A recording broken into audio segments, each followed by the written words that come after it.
Oo. Ayan na, sige.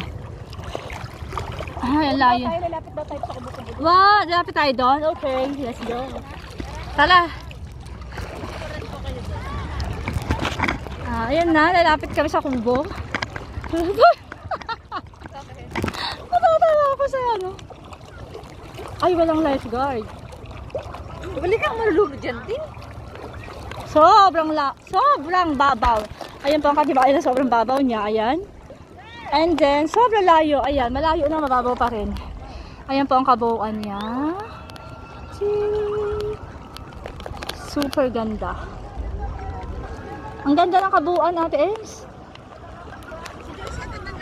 Oo. Oh, habang naglalakad tayo mga inday, doon tayo sa Riyadh.